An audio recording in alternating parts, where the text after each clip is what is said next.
I'm Katie Sponsler. I am standing in for Courtney Champion today. So if I screw up, it's because I'm a last minute substitution and we're just going to put it on that. But I would love to introduce our panel to you. To my right is Dr. Marlene Gooding, who is the lead school psychologist at Richmond Public Schools. Over 26 years as a school psychologist in Richmond Public Schools, and serves on special education teams, provides psychiatry training, consults with teachers and parents.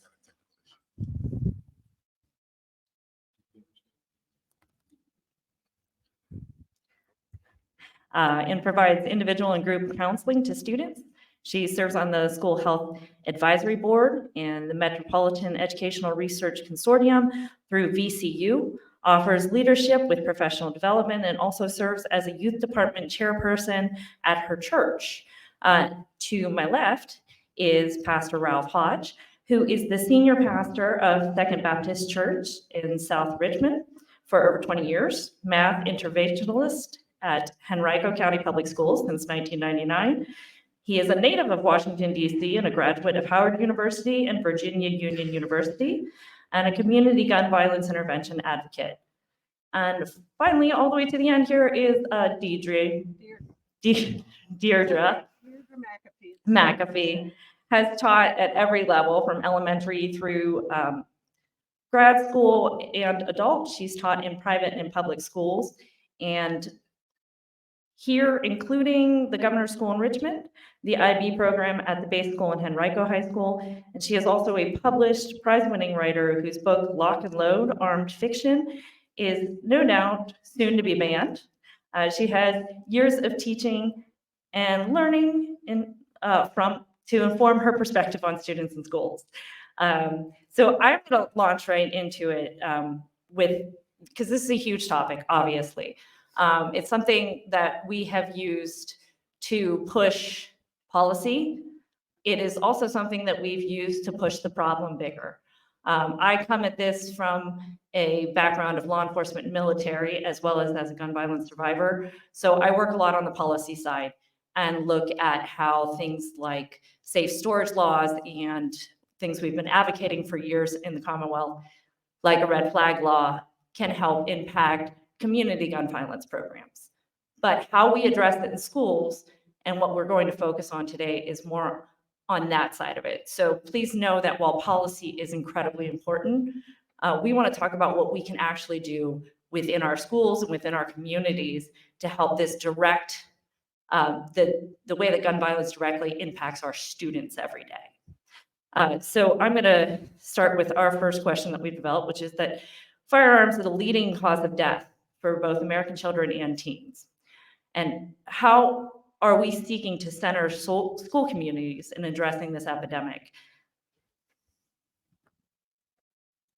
I just want to thank you for inviting us to share our thoughts. First of all, it's just such a pleasure to be here and see you all.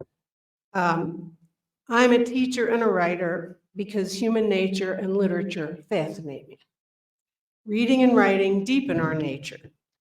They make humans more human, thinking more thoughtful, and imagination more vivid, as my students know.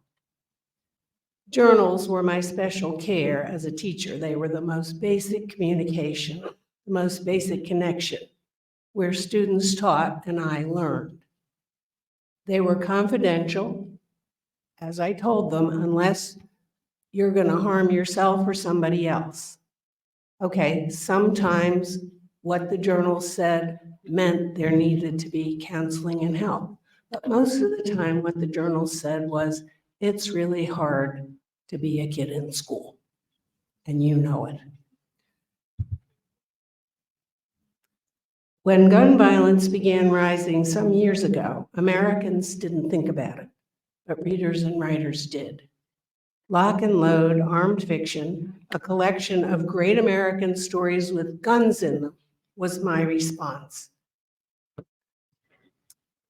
And I'm sure they're going to ban it, but it's available in local libraries, and there are tear sheets where you can order it, and you can also sign up if you would like to know how to order it. No salesman will call. It is informative because it is in the solitude of reading and thinking that we understand what we ourselves think. In the United States, we have had a hard time having a conversation about guns themselves and gun violence. And these stories can help you yourself understand, not the noise out there from this side or that side, but where you are. Because reading and writing help us understand. Our society still doesn't quite understand. We've hardened schools, but school resource officers and active shooter drills haven't worked. Because schools are already hard, rocky and sharp for those at risk of violence. We've seen, heard, and mourned too many tragedies, but we haven't seen, heard, and mourned the tragic circumstances in families and communities, as well as in schools, that set the stage. Who are these shooters? They are overwhelmingly male, which ties back to what Justin was talking about, that gender roles can be imprisoning. They are former or current students. They are usually, K through 12 shooters are usually white. Most use handguns, but a quarter also use assault weapons. K through 12 shooters typically steal them from family members. They have been exposed to violence and traumatic events since childhood. They are socially isolated. A crisis or grievance is what finally sets them on edge. Then they study past shootings. They often leak their plans beforehand. They are overwhelmingly suicidal. Almost 2/3 die at the scene. And they want coverage to memorialize them. Rather than armed intervention or terrifying simulations, we should consider suicide prevention. Students' behavior, their interactions, and sometimes their own words in class or in writing tell us who they are and how they are. We must attend. That was my overwhelming calling as a teacher. Sometimes some students tell us what they plan to do. In too many cases, the one person who knew or suspected never reached the person who could have intervened.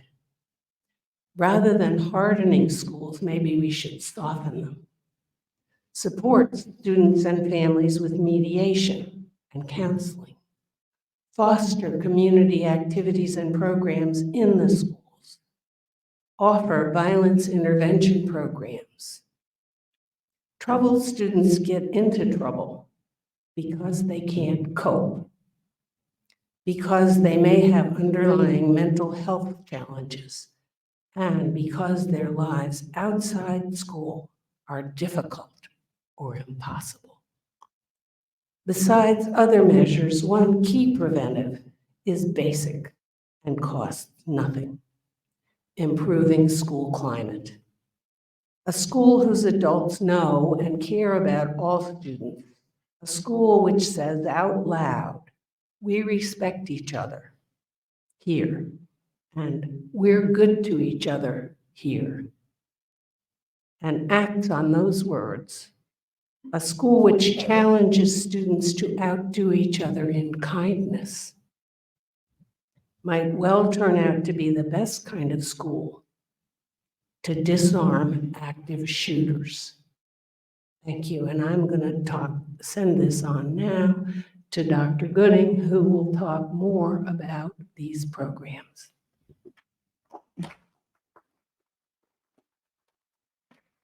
Well, what I would like to add to that is that, according to the National Association of School Psychologists, lockdown drills are widely done, and they're not all done the same way, and they don't always, they're not really for the same purposes all the time.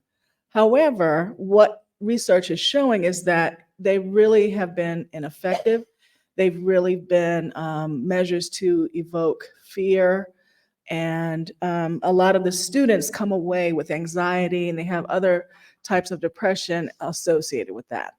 And with that, just as Deirdre mentioned, it's important to have discussions with individuals and with students beforehand, before something like this occurs. Just regular communication, information is key, knowledge is key. And so it's important for students to have an awareness, for them to be able to opt out if they really need to. And then there are other ways of ensuring that they're safe. The biggest measure of support that any person can provide a student is to make sure that they're understanding that they're safe, understanding that they have someone that they can talk to, or someone that they can rely on. And so safety doesn't necessarily look like a lockdown drill. It looks like their assumption of safety is gone out the window, because there's fear now that they may have something to happen to them in a way to try to, we're thinking, policymakers are thinking that we're making this environment safe, but really it's bringing up, countless measures of fear and anxiety in students. So when we do counseling, when we try to look at interventions and programming, we always try to make sure that students feel accepted, they feel heard, and they feel safe in every single situation.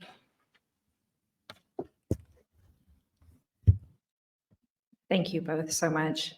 So one of the things that we see happen too frequently with the hardening of schools is the addition of SROs at all levels in all of our schools. Since Columbine, the presence of police has increased by over 900% nationwide.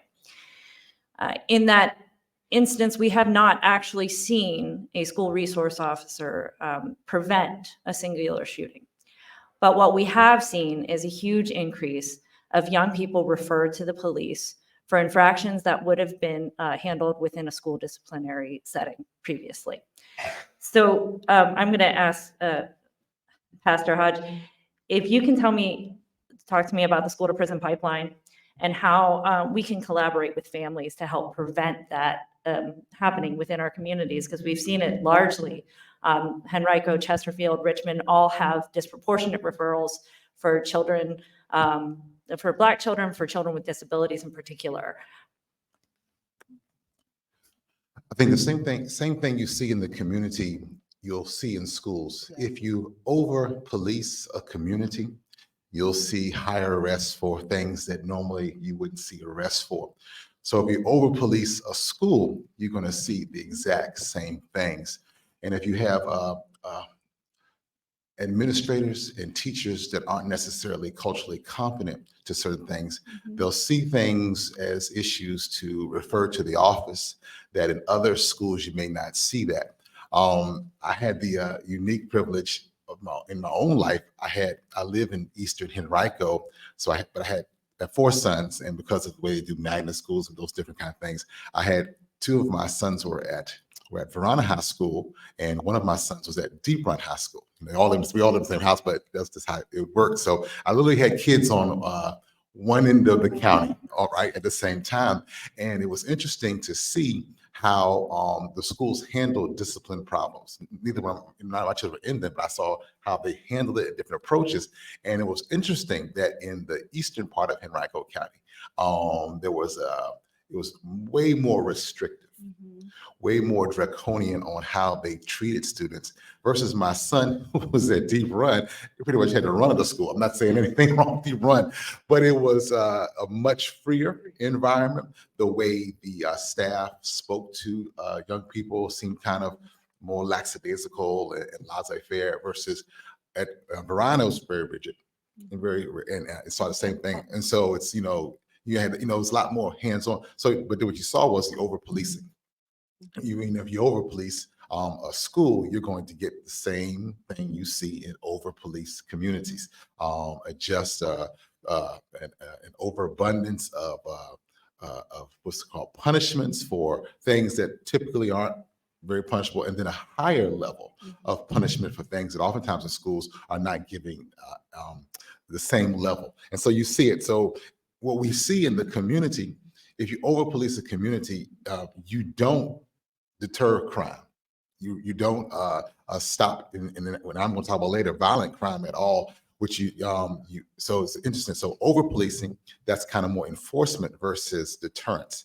The idea of deterrence and intervention is where you say, okay, the person is acting out, maybe because they have some issues at home, they've got some mental health issues, they've got some other issues. So you deal with the root causes as opposed to kind of just being, very dogmatic and restrictive. So that's I think that's something that we have to be careful about, because the moment I've been teaching in Henrico County since 1997. I've taught in Richmond public schools. I've taught at Elk Hill alternative schools. I've taught from high school level all the way down to elementary school. Now I'm an elementary math interventionist. I've done that off and on throughout the years as I pastored. So I've been in schools all my life since the late 90s, and I can tell you the difference where, the school resource officers are important in some instances, but they don't. They normally aren't there to stop the fights till it's too late. I know that. I've got the broken fingers to prove that. It's just what the young people need is not necessarily the idea of this enforcement issue, but what they need is that they know that at my school, there's a safe place for me to be able to get interventions, and the teachers recognize things that require intervention. And I'll share a little bit later the idea of recognizing how that young people are maybe involved in gangs, or what we don't use the word gangs more, but groups that are violent. So I'll talk about that. And since you brought it up, I would love to know what group violence intervention might actually look like in a school. We've seen it in the community, and we know we have a lot of successful programs in Richmond, but how do we present that in the school, and how do we extend that into the broader community so that this street violence isn't finding its way into our schools? And that's really in my wheelhouse. The school to prison pipeline, I know something about that, but really my studies in the last 4 or 5 years have been on what we see community gun violence. And I think that's why they had me on the board today. I'm going to give you 2 resources for you to look and study later so that you can get some good information that I won't be able to cover today. But there's an organization called the National Network for Safe Communities. I encourage you to make sure that all of your school board members, your school administrators are familiar with the work of the National Network of Safe Communities, and also the Council on Criminal Justice. Because having our school administrators, our educators fully informed about how community violence works is going to be crucial to protecting our children in and out of the schools and in the community. What we need to understand is that there's a lot of misconceptions about community violence, and that we want to make sure that we don't operate and perpetuate different myths. When you account for poverty, community violence is pretty much the same in any kind of community, Black or white, because poverty is the leading indicator of violent crime, according to FBI and the Bureau of Labor Statistics. So if anytime you look up crime, when you account for poverty, it's pretty much the same across racial lines, across the world. And so we want to make sure that we understand really violent crime and how it works in our community. And I want to just give you a couple of tidbits. So about 4 years ago, we were working on some issues in Richmond City. And we asked the community, what are the biggest issues going on in the community? And we knew them, but you want to get what's the community's response to make sure you're just not basing what you think on what you see. So overwhelmingly, the community said, this is in 1919, that gun violence is one of the #1 priority things that we're concerned about. Well, at the time, gun violence was actually going down, but that's not what the community was feeling. Something was brewing in the midst. And then we hit COVID, and then we noticed that gun violence kept spiking, and it hasn't gone down since 2020. And it's gone up every year, 15, 20% in all our communities, and some even higher. And So our group, Richmonders involved to strengthen our communities, went out to begin the research. We talked to everybody in the country: California, Philadelphia, Miami, Chicago, San Francisco, Oakland, Connecticut, all these communities, and talked to researchers at the, like I said, and so we came across two great organizations, the National Network of Safe Communities and the Council on Criminal Justice. And they had done a tremendous amount of research and compiled studies for years and years and years on gun violence. And these are the things that they kind of figured out and they learned. Even in communities with high rates of violence, very few people are involved in homicides and shootings. They are connected to each other through groups. And when they use the term groups, that in some cities that may be a gang, a crew, your neighborhood, your block, or whatever. But the overwhelming majority of community gun violence is connected to groups. Now you're gonna have your domestic violence or your sometimes a lone shooter, but the majority is connected to groups. Now what happens is even though juvenile gun violence is about 25% of gun violence, most of the juveniles involved in community gun violence are connected to a larger group in the community that's normally that's involved with adults. And so even if you do a great program for young people, if you aren't doing a program that is providing intervention for the adults in those young people's lives, you're almost kind of just putting off the problem until they leave school. And so it's important to understand that group members typically make up about, this is important, 0.5% of the city's population, 0.5%. So we're talking about normally a very small group in the community. When DC did their gun violence problem analysis back in February, they found in the city of about 1 million people, gun violence was connected to a small social network of about 500 people in that city. And so what they realized, and they're still working on this, they haven't really they just got the study out, they're just working on it, is that the people that needed the most intervention was this 500, this group of about 500 people in the community. I think when San Francisco did theirs, they narrowed it down to about 1,000 people, social network about 1,000 people. And what they realized is this small group of people in the community, and it would be even a smaller number in a city like Richmond or Chesterfield, Henrico, is where all of the intervention needed to be targeted. And in cities where they targeted their intervention, whether that was drug treatment, housing instability, mental health, PTSD, trauma-informed care, when they targeted those resources to that small group of people, they saw the homicides go down tremendously. So we try to share that with Richmond City, and Richmond City and the mayor's administration gave us a lot of flack about that. But if you read last week's free press, you realize that the cover of it was RRHA, something about acts real on gun violence. And you read the first line in the sentence: a program that was spurned by the city administration is now coming to the city anyway. So what happened was, I know, what happened was, when we began to talk about this, we brought all people together. We had roundtables. We started talking about gun violence in the city. A group heard about what we were doing, got state and federal funding for it.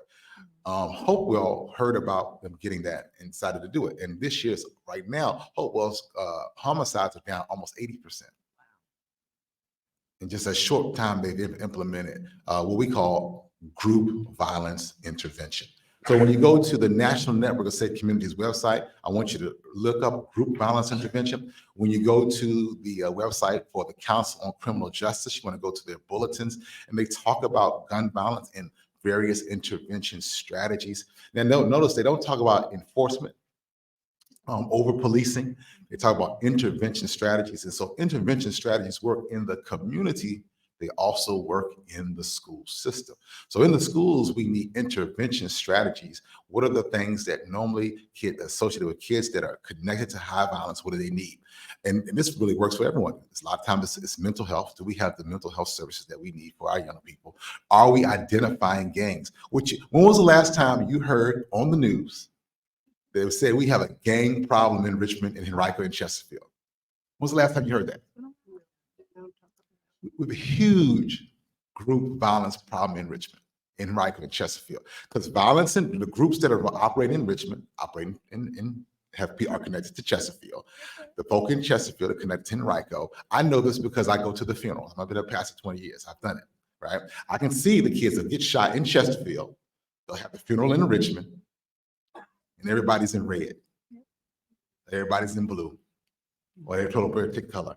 And they all are, and then you go to their social media, and they all have guns in all their pictures. I see it all the time. I say this with, and this is I'm just going out there, but I'll say this with a level of accuracy, I believe, is that there are many young people that are violently shot, killed in our community that are connected to, not necessarily a big nationwide gang, but a local group that's connected to violence. And we're not saying anything about it. Thank you so much. And we definitely see that a lot in law enforcement, whether we want to admit it or not. But as we've talked about before, there's money in hardening. There's money in enforcement. There's money to be made from that. There's not a whole lot of money to be made in poverty intervention and housing crisis addressing. So we think of hardening our schools as a necessary tool against gun violence. All too often, that is the rhetoric that we hear on the TV after a shooting.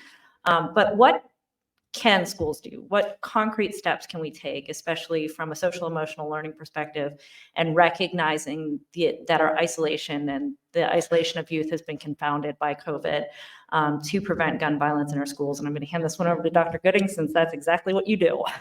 Well, just looking at some information from on a national perspective. One article in particular, school shootings and student mental health, the role of the school counselor in mitigating violence. It's important to note that 75% of students struggling with mental illness do not receive treatment, and that's from the National Center for Children in Poverty. Research has also shown that a majority of perpetrators of violent acts have been victims of bullying themselves. They have low self-esteem. They lack coping skills. They don't know how to get out of a rut when they're in a rut, when they're feeling isolated, or when they're feeling like they don't belong. They display ineffective anger management skills. They want to enact a violent act on someone else when they can't express themselves in other ways. Their poor problem-solving skills. They don't know how to see the end from the beginning. How do I get to my goal when I'm here in this state right here? So also, some of the leading causes of the gun violence that we see in schools and some of the other violence that we see is that, of course, I just said the bullying, but also medication noncompliance and some of the side effects of other psychotropic drugs. So supports can easily come in how we facilitate counseling groups and addressing the bullying. Also, with people having grief and loss issues, when we do hear people who are having family members and friends who die, some of those individuals don't get the help that they need. And that is a real issue, and retaliation comes into effect. Their self-esteem issues, they don't have conflict resolution and coping skills, and ways to try to mitigate some of that violence is to help them break some of the codes of silence that they may have amongst their community members and within other social groups. Also, we can begin conducting mental health screenings. I don't know what that would look like per se, but that's something to think about. We need to begin programming and looking at ways to do some mental health screenings to make sure that students and people in our communities have the supports necessary when they are in a very difficult place. Teaching self-regulation, just having ways of, even at the elementary level, teaching self-regulation to students, teaching them to have self-awareness and knowing what they're feeling in those situations when they feel isolated or have a fear that's going on within them. They need to be able to communicate that and, again, have that safe source to rely on. The biggest thing is relationship building and having that sense of belonging. So just as we have some of the gang violence or people who are related to groups, that sense of belonging needs to extend to other other aspects of students' lives. So after school activities, other types of clubs, sports, having groups within the school, some ways of being able to say that I can engage with individuals who are similar to me and express my thoughts and my feelings. And I feel like I'm accepted, not just tolerated, but accepted. And there's a big difference in that, because I can just say, oh yeah, they're that person, they're okay, they're going to get along or whatever. But to accept them means that you receive who and what they are. And so those types of supports in schools, those types of ways of helping students feel like they have a group that they belong to in a positive manner, is definitely a key feature in what we can do in the school systems. Also, another picture that we can paint is to have family, school, and communities collaborating and being able to have like a wraparound system of support. And Joyce Epstein is a really big proponent of that. Her research shows how effective having those three entities to surround a student can help promote them in ways that we tend to kind of forget sometimes. We don't work in silos. We live in a community. We have children in our homes. We are families, and students are who we care about. And so we need to have discussions. We need to have collaborations, and we need to have all our stakeholders involved in how we can support and promote these individuals who are growing and evolving right around us every day. I wanted to add in a little bit to that. I wanted to add in a little bit. We are also talking about sort of forgotten students who might lack the reading and math skills, who might lack the encouragement from home to succeed, who, for one reason or another, are coming into even high school functionally illiterate. Okay, the power of literature is overlooked. Literature is about where do I belong and how do I solve a problem. Okay, whether the literature you're reading is Huckleberry Finn or Beloved or Frederick Douglass's memoirs, all of literature is about a human problem with a human set of concerns and humans trying to solve them. This is where we reach students. This is how we move them to start thinking for themselves. Coping skills involve saying, I'm not going to do that. I'm not going to go with them. And the classroom is one of the laboratories where we can build those things. If they need that remediation, we need to be prepared to give it to them. We have to say, yeah, you are smart enough to do this, but you need glasses. You are clever enough to do this, but you need to try this exercise first. Okay, the other thing is we have disinvested right these days in the non-essential things like art, music, and drama programs. Those are where kids get to belong. Those are where kids get to connect, and they offer an achievement that's visible. Okay, to dream about college when I'm having trouble reading is one thing, but to stand up and say my lines and hear people talk about how great I was, that's another. And that's where you have to start to figure out, how do I induct you into the community? Because we're talking about kids that are left out. Skilled trades, drama, dance, art, music, all of those things come on back to my laboratory, because you got to think about how you're going to say those lines, darling. So we want to talk more about what is your contribution, son? What is your contribution, child? What is your contribution? And who are you? And what are you doing?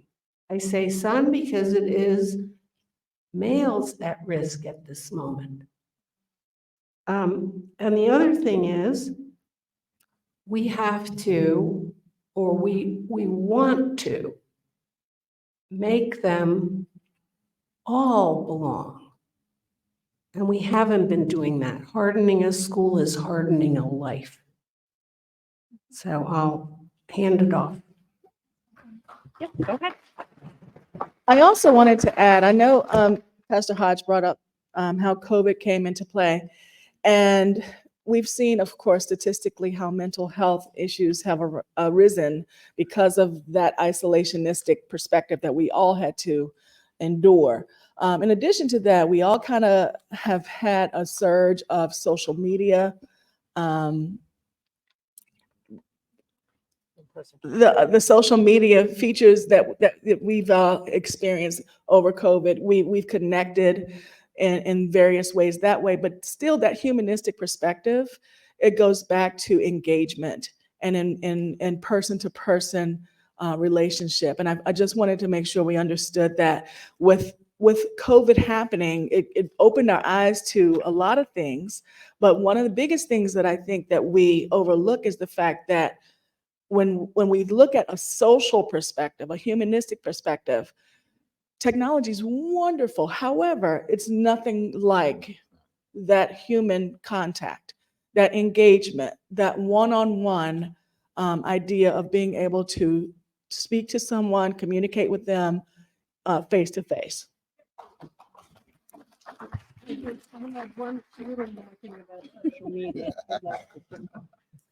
And as we think about social media, also, we are not in a position to moderate or know about social media, but a lot of these sinister and dangerous connections are being made through that. Schools are not able to monitor that. Communities are not able to monitor that. But that's something else that we ought to be talking about out loud in school.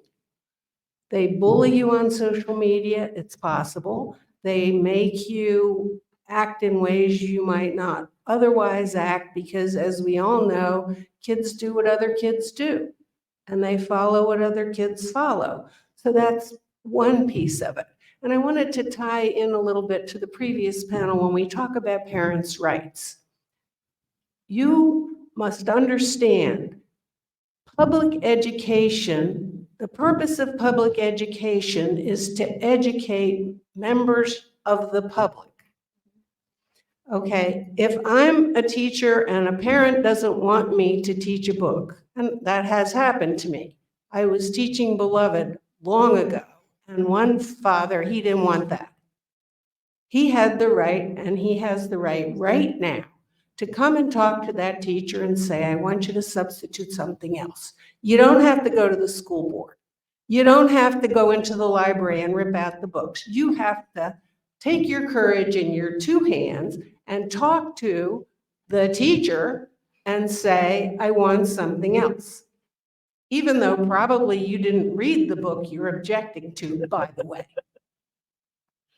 Okay, and that's fine, and I was happy to do that, because what I knew and he didn't was, when the rest of them are reading Beloved, a wonderful, amazing discussion of all the things we haven't discussed, he was gonna want to read it, and he was gonna read it.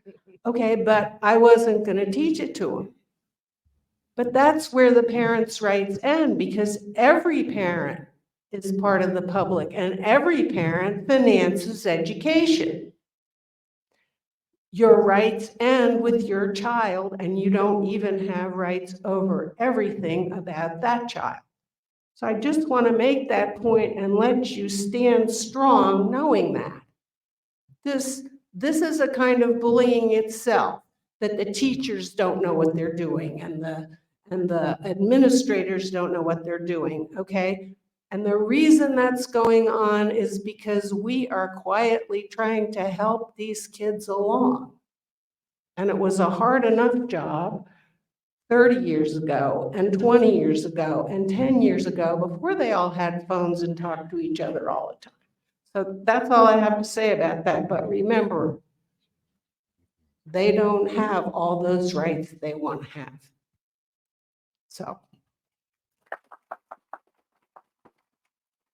I would like to just briefly just say something about social media. When we talk about community gun violence and how that connects to schools and our young people, one of the things that I kind of think, if I'm going to be involved in something criminal, I wouldn't kind of tell the world through social media. That's just kind of how I think. I wouldn't post videos of guns and stuff like that. I kind of would try to keep that hidden. That is not the case with young people. No, they are going to broadcast that they have access to a firearm on social media. Yes. So it's if there was, I'm going to try to say this carefully. If there was a purpose, if I saw a purpose for a school resource officer, I would see a purpose as monitoring social media, looking for signs where you see a young person is connected to community violence and a way to intervene by getting them a diversion away from the violence that they are getting close to. Because often people who are involved in that, they know someone that was shot, and if they have a high risk of getting shot. And the signs are there. In Richmond, Henrico, and Chesterfield, I can tell you that when the young people are connected to violence, it wasn't something that people didn't know about.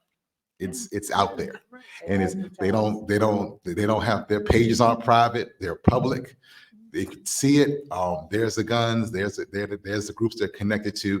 So it's very easy. If we wanted to provide intervention, we could, because signs are right there. And so we were a good education system that said, hey, we want to provide intervention. It's not hard to find the young people that are in it. And then so these are the folks that we could target for intervention. Normally we target them with enforcement and want to arrest them, but that doesn't solve the problem. But intervention, providing the resources to divert them away from violence, probably would provide a tremendous impact in the reduction in the violence. And let's just talk about just the fights in school. Yes. Just the fights in school that don't always lead to gun violence can be, intervened by just looking at the monitoring the social media and say, hey, these are young people that need intervention and services. Thank you all so much for jumping in on that one. I'm going to try to get this one to as quick because I think this is an important one. So this is our final one that we prepared. And this is a heavy subject with a lot of issues and solutions, obviously. But what right now is giving you hope? Because I think this is something that makes us feel even more isolated and afraid, which is a vicious cycle. So I'd like each of our panelists to just briefly answer something in this conversation, in this realm, that is currently giving hope to them. I always kind of relate back to that. I don't know if it's a proverb or a saying, but a scenario of all the starfish on the beach and two people are walking and one man throws back the one starfish and the other guy asks, what difference is that going to make when you have all these starfish needing to get back in the water? And the person says, well, I made a difference to that one. So as long as you have that connection, when you are deliberate about making connections with individuals, with students, with their families, I feel hopeful in that one by one, eventually the word will be spread. There will be some goodness spread. It's going to be some positivity spread. And I think that is my sense of hope, that I may not be able to reach the masses, but those that I can reach, I'm going to reach them. And I feel that that's where my hope comes from, because it has proven effective in my interactions with students that I've engaged with and with my colleagues, with school psychology, with social work, school counselors, and other individuals in the buildings that I've served. As long as students understand that they have at least one individual, one adult that they can make that connection with, that can be their resource. And that, to me, is where hope comes from. For me, like I said, if you have an opportunity to pick up, not yesterday, but this last Thursday's Free Press, or Richmond Free Press from 2 weeks ago, and read the article about Richmond Redevelopment partnering with Real Life to do Project Safe and Alive, which is group violence intervention in our Richmond City housing projects. To me, that's hope, because that's been the effort of 4 years. Mm-hmm. That now people say, hey, these people are talking about the right type of interventions, the right types of solutions. We still have a lot to do, but I would love to see Henrico implement group violence intervention and also Chesterfield County introduce. And I'm hoping that there's some people here I know who have the power to bring that to our supervisors and communities leads. So I want you to go research group violence intervention on the National Network of Safe Communities website and go to the Council on Criminal Justice website, read the information, go to the studies, make sure you get fully informed so you can advocate at your school boards and at your county council meetings. What gives me hope is knowing that most students will be able to reach out and help out other students, that most teachers will be able to reach out and help most other teachers and students. The percentages Ralph points out of the deeply troubled students that are potentially dangerous is very small. And we need to see, and they are there for us to see, as everyone on the panels pointed out.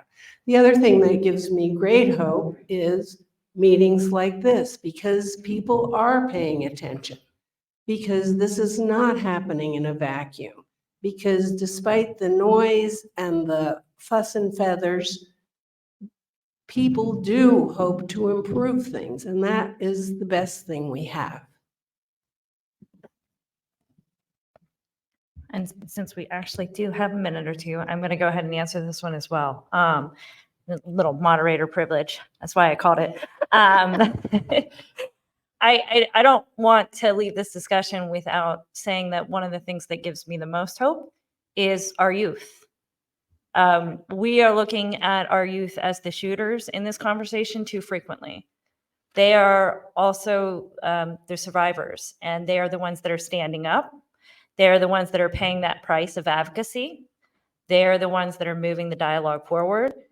They're the ones that have introduced so many of us to a kinder and gentler dialogue that is about inclusivity and is about trust and faith and creating these community care systems. They so frequently reach out to tell us they feel isolated, because they are bringing us back to how important community is, how important we are as social organisms, and how that is how we have evolved, and that is how we need to care for each other. And so I think it's really important to remember, and today we have a number of panelists that are young, to see what they are doing, how well educated they are on their own needs and on what we need to help them do. I'm sad that we put it on them to do that, but they give me a lot of hope on how much they are doing in that realm. So, any final words from any of our panelists? Thank you. Thank you. Thank you all.